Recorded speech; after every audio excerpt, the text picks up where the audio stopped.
What up, do? What up, do? What up, do? What up, do? Everybody, and good evening. Listen, I am going to be here to recap and review the House of Villains. Okay, season 2, episode 1 and 2. Okay, I have some thoughts that I want to get out. Okay, I have some thoughts that I want to get out. I know not too many people are going to be here, but I want to talk about it. Okay, what's up, Moose Nuts? Have you watched House of Villain yet? Excuse me. Have you watched House of Villain yet? Again, I have quite a few thoughts that I would like to get into. Not you like that nose on Tiffany. Oh my gosh. What's up, y'all? Okay, listen. So, I wanted to come and recap. Oh, you don't. You don't like it. Ew. So I wanted to come and recap episode 1 and 2. I did watch both episodes. Listen. Me recapping House of Villains is very different because one thing about it is I don't really competition shows kind of lose my interest pretty quick, but I think they're gonna have my interest because Safari and Candy and New York, it's just like it's always a key. Okay, hey Demi, thank you for stopping in, showing some love. I appreciate it. Thank you so very much. Thank you. Okay, so let's get into some stuff, y'all. Okay, let's get into some stuff. Oh my God, not y'all talking about Tiffany's nose. What's with the ladies with the floaters on her chest?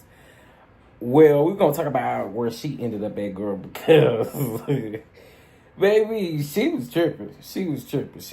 Okay, so let's get into it. I don't know if you guys watch. Do you guys watch? You may not watch. But we're going to get into it because it is... This show is a key. So, I'm about to get into it. Hey, Lexi. Hey, Pamela. I don't watch, but I'm here for you. Okay, cool. Okay, so you have quite a few legends or quite a few reality TV personalities that you be like, how do they mix in a home? So you got Safari, okay? Yes, we got Safari. Erica Mena, you know, she calling talking about he didn't film with his kids. Not for real. You got you have New York Pollard, okay? She was there last season, so she's back again. Okay? You have Lord have mercy, why am I going blank? Jesus. You have Camilla. Now, you have a couple of people who are from, like, other shows. You have Candy, who, of course, is from RuPaul Drag Race. You have Teresa Giudice from Real Housewives of New Jersey. So, you have a variety of personalities here, okay? So, in this first episode, of course, everybody meeting everybody up in the house. You know what I'm saying? Safari come in there, and as he comes in, you know, he trying to play his Safari trying to play this swag thing that he got about himself, but it ain't gonna work. It ain't gonna work with these people. It's just not gonna work with these people. Good luck.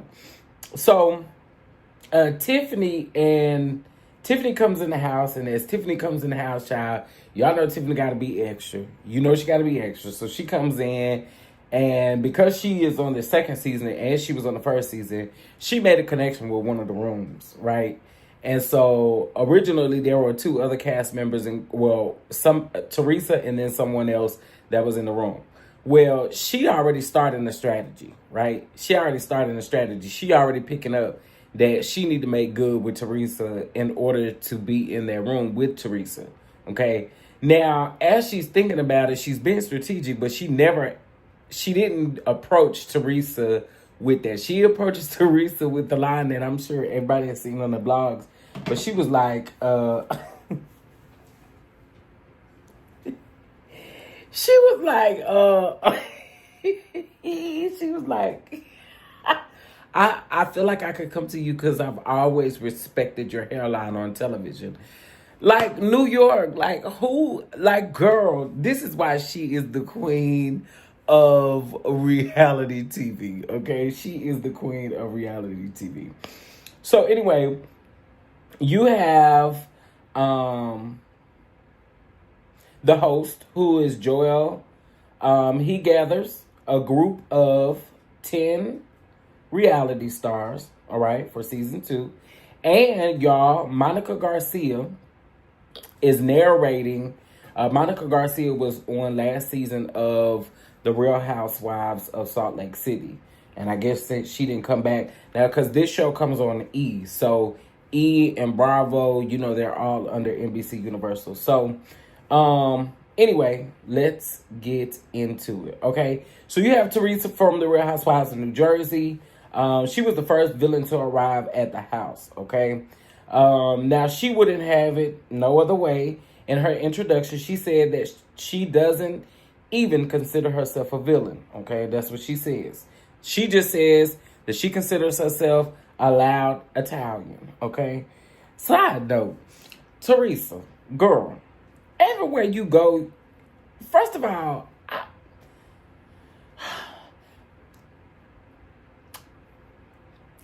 I wouldn't eat no food from Teresa, okay? She always want to cook. Girl, please sit down.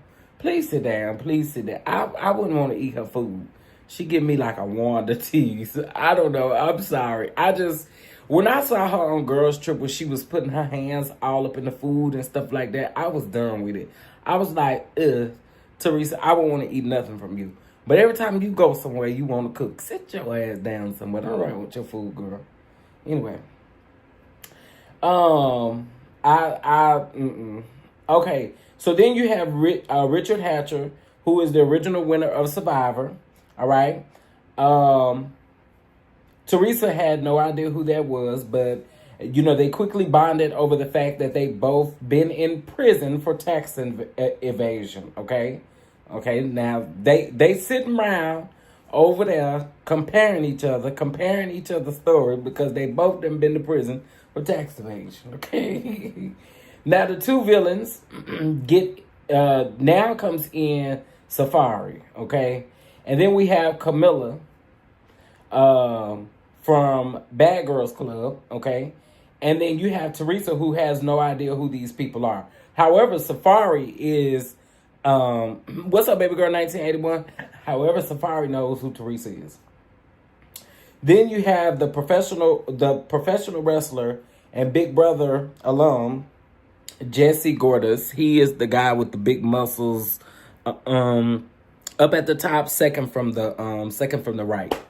That's who he is, okay? Now his entrance, he comes in and, you know, everybody says that he has star quality because he got all these muscles and all of this kind of stuff, okay? So then you have Victoria, okay? Victoria is the girl that is next to the host, which is the third from the left. That is Victoria. Okay, she is from The Bachelor.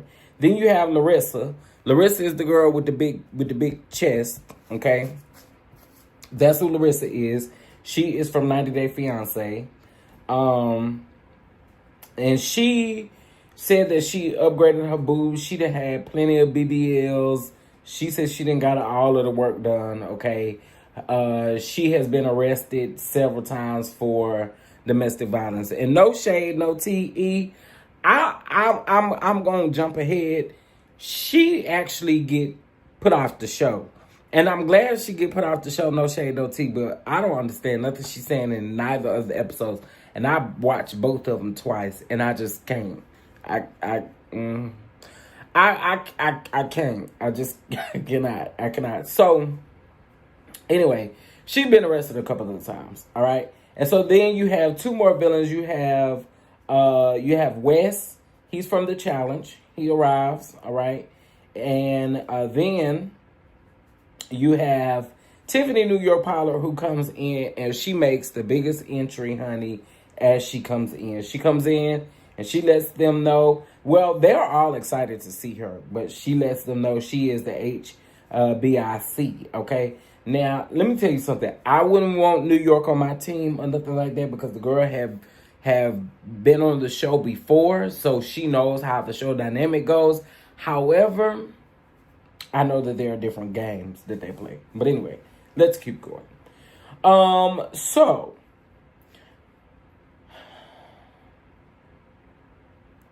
with all of the villains in their room, it seems like, again, you know, Tiffany realizes that from season one of the bedrooms was already occupied by Teresa and Camilla.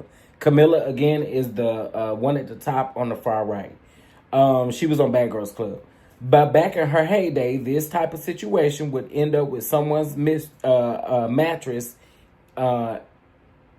in the pool, okay? In other words, they would have been squabbling because, you know, that's what they do, okay? That wasn't the case here.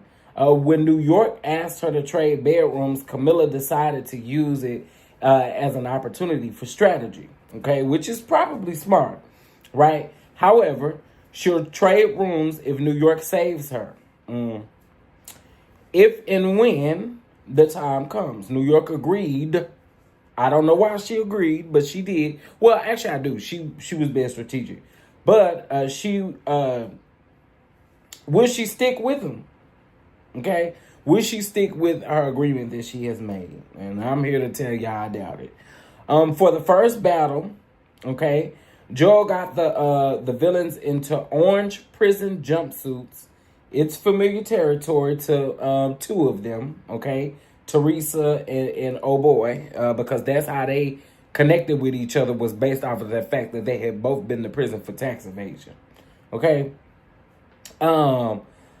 But Teresa made it very clear that she never wore any orange jumpsuit, okay? She said that that's not, and she said that once she saw the little prison thing, she said that wasn't even what her prison looked like. She was at the camp. I was like, okay, girl. But speaking of that, Jen Shaw, her sentence got reduced again.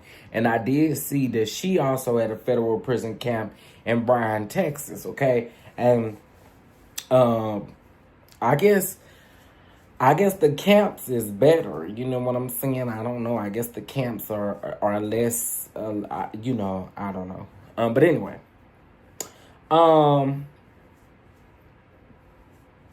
Again, so for the first challenge, Joel brought out all set of course, they had to put on the prison jumpsuits.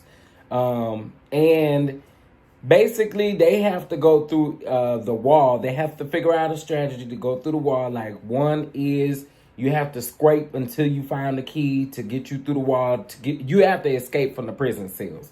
It's basically what it is. But it's 4 in a row, and there's a wall there, and you have to be strategic enough to go through the wall, do whatever you need to do to get through the wall, right? One of them was breaking some chains with like a dull knife.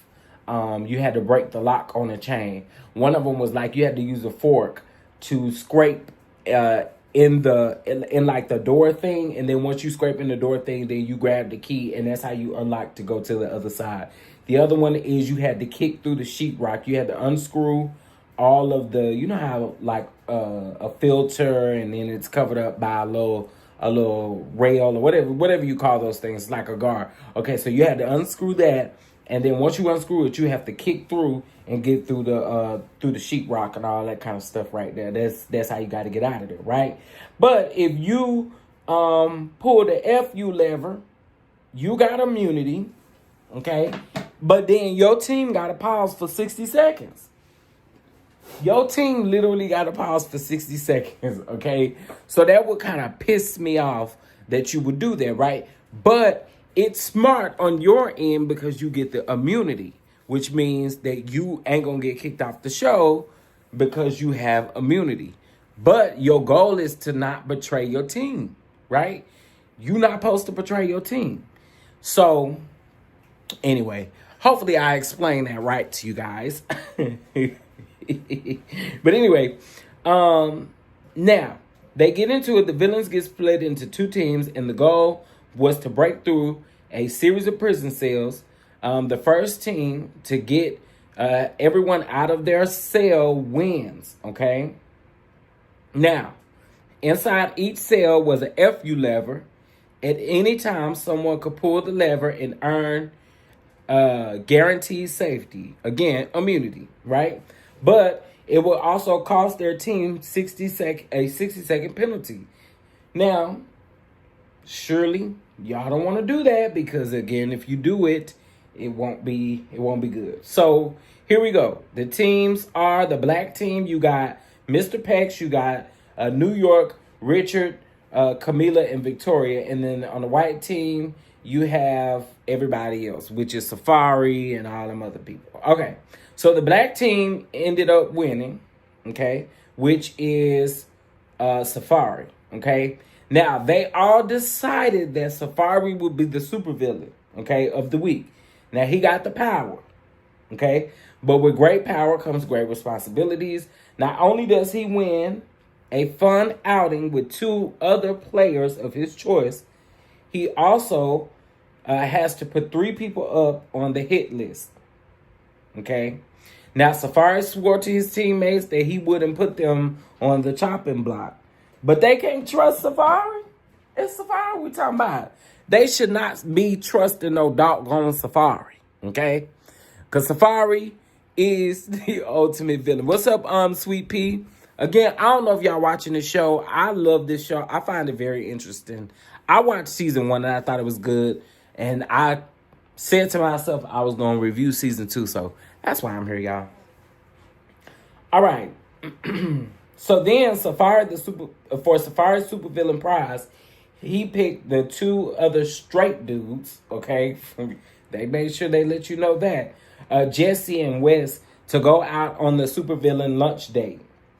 All right. Then of all of the places in the world that they could go, they wound up at none other than Jack's Studio City. Okay. Words cannot describe the feeling of excitement and terror. Okay. Now, that's because Jax is familiar with it.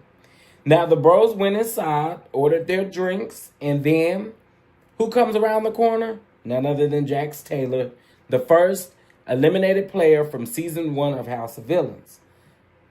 All right. Now, since Jax flopped pretty hard on the first season, okay, he shared some words of advice to the season 2 players. All right. The main thing is beware of the women.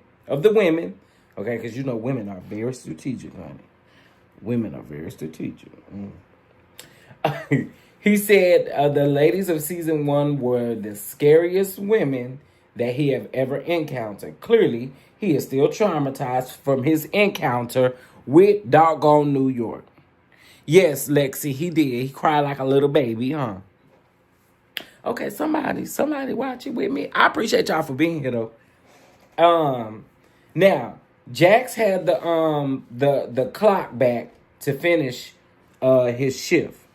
Now, or he had the clock back in to finish his shift, which gave Wes a chance to dig into strategy with his bros. Now, again, you got to gain the trust of the bros, okay? You got to gain the trust of the bros.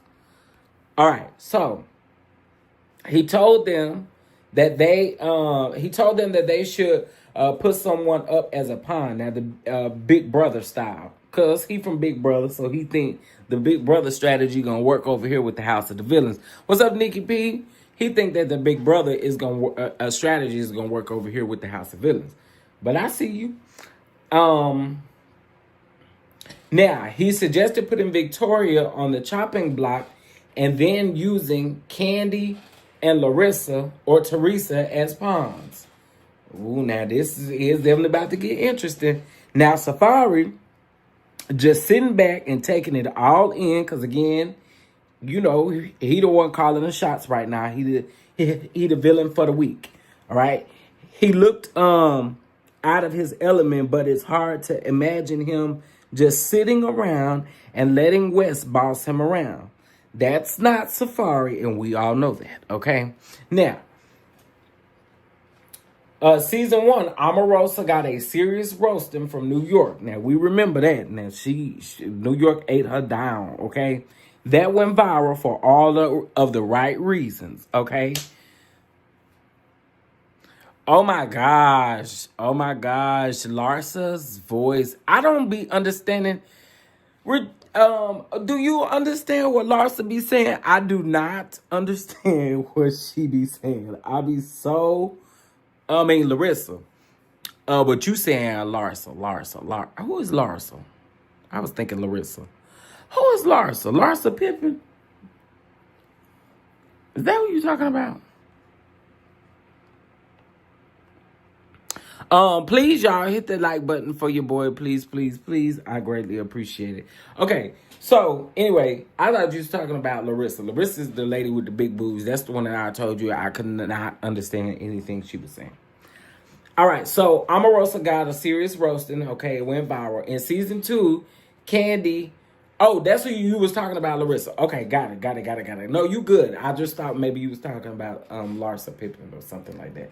Okay, so in season 2, Candy stepped up to the plate. At the end of the premiere, she gave Safari the nastiest read, okay, that only a drag queen could conquer. Now, I think they should have just put one of the girls because I'm finna let y'all hear this good reading that Safari received, okay? Here we go. Hold on. It definitely made the vlogs, baby. Hold on. Hey, y'all. Coming in. Please hit the like button. Oh, God. At the end of the day, bitch, we made a pact and you broke it. You're a sorry excuse for man. Stand there with your pink fur coat on, looking like a prolapse asshole, waiting to get pushed back inside. That is exactly why Nicki Minaj left your ass, you sorry ass man, and I hope I get eliminated. Bitch, because if I don't, you are the next bitch out of this house. Now clock that, G. Wow. Well, we heard that real nasty read, okay? So Candy gave Safari the best read ever. Now, listen, the reads come in because these people think that they be safe.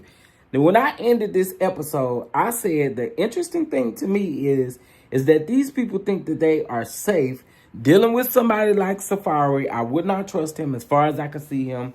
First of all, I wouldn't trust I wouldn't come on this show trusting nobody. Now, sometimes strategically you have to trust them to get through the game. But I would think back in the back of my mind, I got to think of a different type of strategy.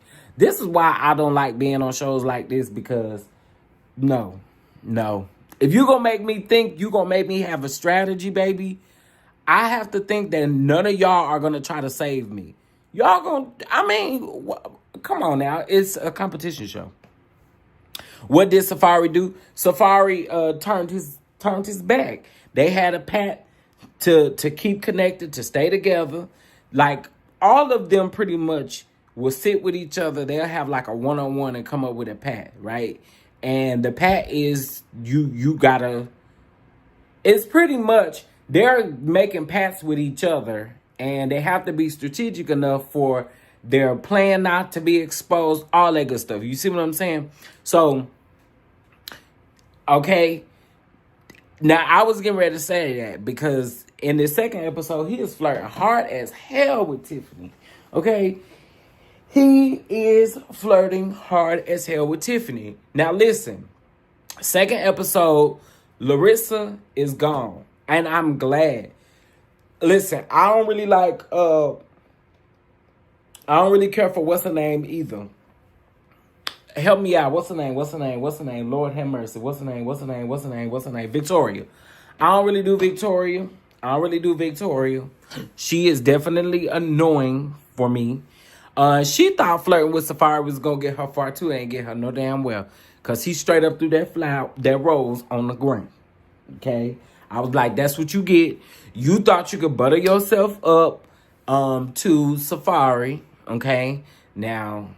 Safari do have... Now, none of us would probably fool with Safari, but Safari got to talk about him, or like the way he talk, some of these women I could see going up for him.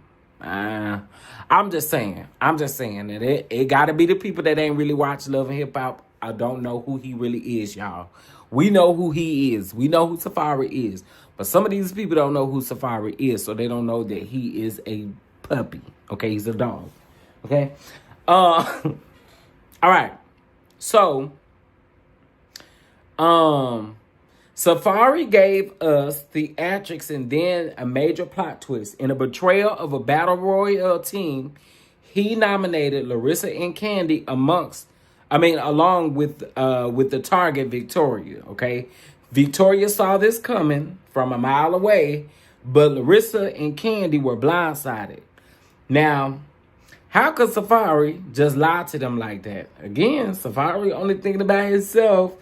Now, we'll see how this goes. Okay, so let's now, episode 2. Okay, episode 2. Again, we still have the same 10. Now, after their first Battle Royale challenge, New York won safety, and Safari became the first supervillain of the season. Now, he nominated Candy, Victoria, and Larson for the elimination. All right? But why did they say Teresa food was salty as hell? I don't know. You must didn't hear me, but when maybe before you came in here, I literally just said, I want Teresa to stop going on these shows and wanting a damn cook. Teresa, okay, in the Real Housewives Ultimate Girls Trip, she was in season 2 when they was down there at the Renda Medley house. She had her fingers all in the food. It just looked nasty. She just looked like she can't cook. So I can imagine it being salty. I can. She just looked nasty to me when she cook and stuff. No, please don't. Hire a chef. And she said she can ready to open up a restaurant, honey. Now this week, the 3 at-risk players took the Hollywood Boulevard to the first safety in the competition. And by the end, one villain got thrown out of the competition, literally. There were also a tease for next week, which provided the competition is showing no signs of slowing down. So we buckling up, all right? Episode 2, the name of it was the Hollywood Walk of Shame, all right? Now, West, let me tell y'all something. In episode 2, Wes was on top of his stuff. He was being messy, but he was absolutely doing the job that needed to be done, okay? Wes clocked in the second episode, okay? Wes clocked in the second episode. He was like, no, sir, no, sirree, this is not what we do. He clocked in. Okay, so, after Safari put his hit list nominations fully following the plan that West put into place, the rest of the house felt on edge. Now, Candy dragged Safari for his questionable decision-making skills, but Safari wasted no time turning it right back around on West, okay? Now, after all, he definitely cooked up this plan, which they were on their bro date at Jack's Studio City. Now, I told y'all when they was down there, they was creating and they were trying to figure out how they could do this thing. And this is where Wes and Safari came up with the plan, okay? Now, to calm Candy down, Wes pulled her aside and revealed the true plan to backdoor Victoria, okay? Now, that helped smooth things over with Candy, but Candy would be a damn fool to believe that that's what's going to happen, okay? But there is no taking back the comment about Safari. About Safari, him coming back on his word. Now, meanwhile, Wes admitted in a confessional interview that he was in the process of forming a cult in the competition. Specifically, he said that he wanted to recruit desperate people to work with him. And he realized that Victoria was actually the most desperate of them all. She said it herself. Now, here's my thing with Victoria. Victoria, she got her own self-eliminated. Let's just call a thing a thing. I'm jumping, but she got her own self-eliminated because, girl, your plan, after you realized that your plan wasn't going to work with Safari, you should have realized that Wes was 10 steps ahead of the game, in my opinion. You should have realized that. But again, you was desperate and you was trying to get to what you was trying to get to, and that's why you ended up where you ended up. With that in mind, Wes pulled Victoria to the side and told her that if she devoted her underlining alliance to the Wes, Safari, and Jesse crew, they would keep her safe. Meanwhile, Candy was elsewhere in the house, fully under the impression that the Bro Alliance would be targeting Victoria. Messy. Again, he's trying to play something behind the scenes while Candy is thinking that, okay, we got to get Victoria out of here. Okay? All right. Now, Victoria agreed to join the West Coast, but she admitted in her confessional that it was less about trusting them and more about just trying to survive in the competition. Girl, in order to survive in the competition, you got to make sure that you somewhat at least either trusting them or distrusting of them. You can't be in between. You cannot be on the fence about it. You got to either trust them or not trust them at all. And in this, Victoria, you really don't have a reason to trust anybody. I'm just telling you now. So Wes officially has 3 people following his cult. By the end of the episode, he tries to recruit one more. Now, Janice Dickerson randomly showed up, okay, to introduce the Redemption Challenge, okay? She knows a thing or two about reality TV and being a villain. Not only was she a beast on America's Next Top Model, but she also went head-to-head with Omarosa on The Surreal Life all of those years ago. Now, despite her many contributions to the genre, most of the cast didn't recognize her, Teresa said to Janice, okay? Teresa was like, oh, Teresa, girl, again, New York read you down with that hairline joke because your hairline is trash. I mean, your hairline is trash. Just call a thing, baby. It's trash, boo.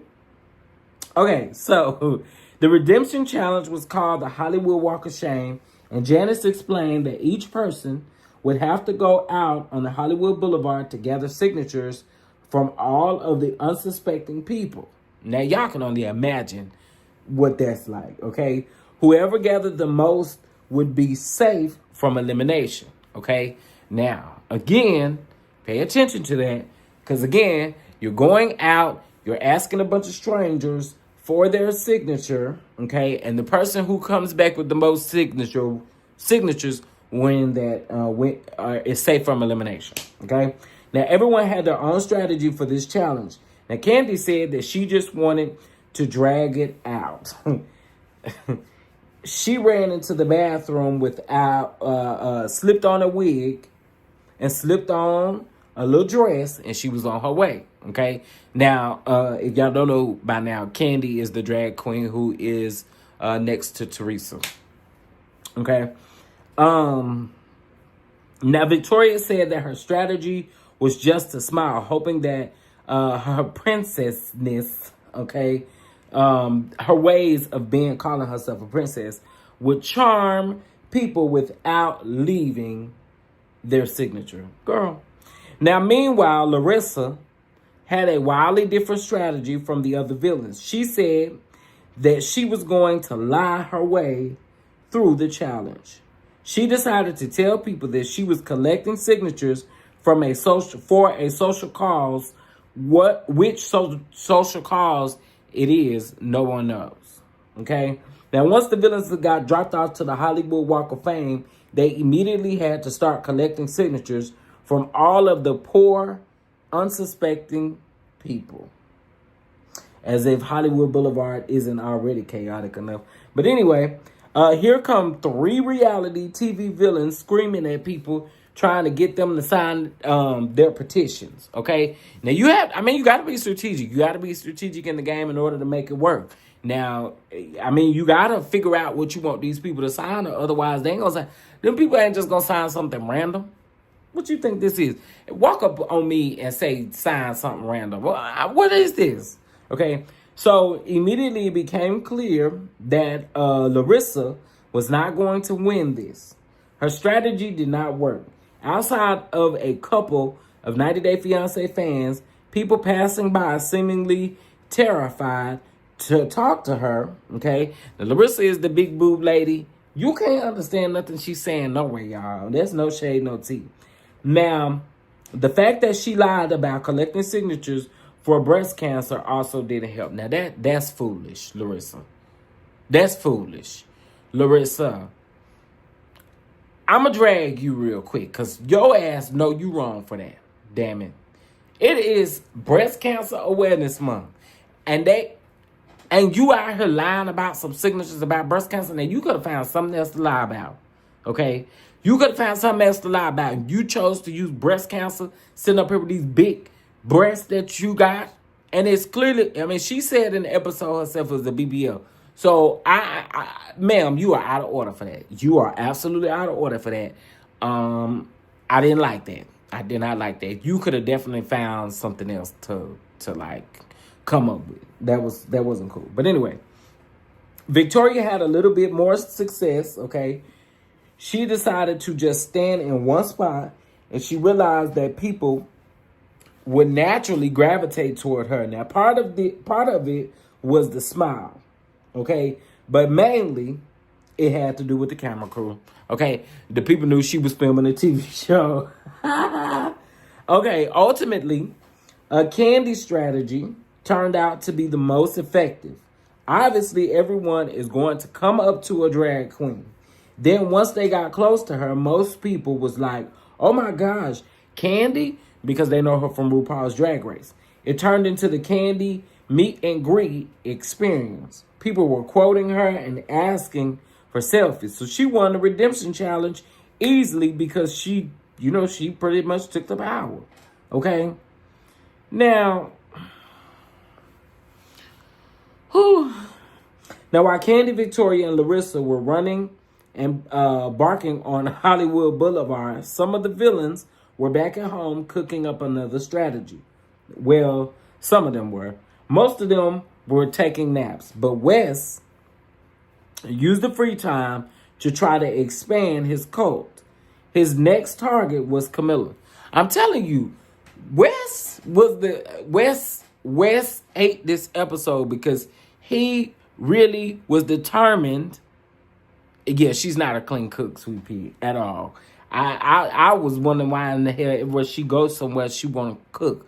In Real Housewives Ultimate Girls Trip, that was nasty. That was absolutely nasty.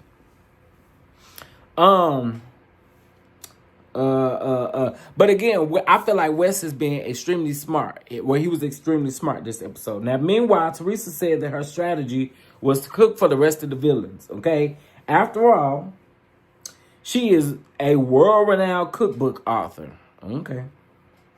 So she got to work on preparing a giant Italian meal for the villains, okay? After I seen her playing with that spaghetti with her fingers and stuff like that, I was done with Teresa. In theory, this was supposed to be the final meal together before the eliminations. Now, while it was a sweet idea, the meal did not go over well with the villains, okay? Teresa looked at the villains and asked, well, how was it?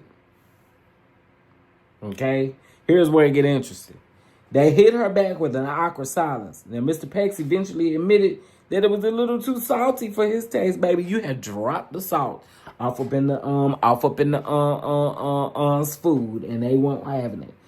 But the brutally honest reviews came in their confessionals, okay? Some of them weren't gonna say it to her face because they gotta be strategic, and you don't really want her to think that you don't want to be on her bad side, and you don't want her to think that you don't want to think that she's coming for you. You don't want that. You don't want that, okay? Now, around the board, the villains did not like Teresa's cooking. Now, maybe she didn't maybe she didn't have all the ingredients. Either way, Teresa better find a new strategy. Her cooking isn't going to do it, okay? Now, before the elimination, we had our first real spat between the villains. Larissa and Victoria went at it. The Bachelor alum made the grave mistake of insinuating that the Las Vegas Raiders and insulting. She insulted the Las Vegas Raiders, and Larissa flipped out. Apparently, that's a line you can't cross with Larissa, girl. Larissa is a Raiders fan, and she made that very clear when she first came in the house.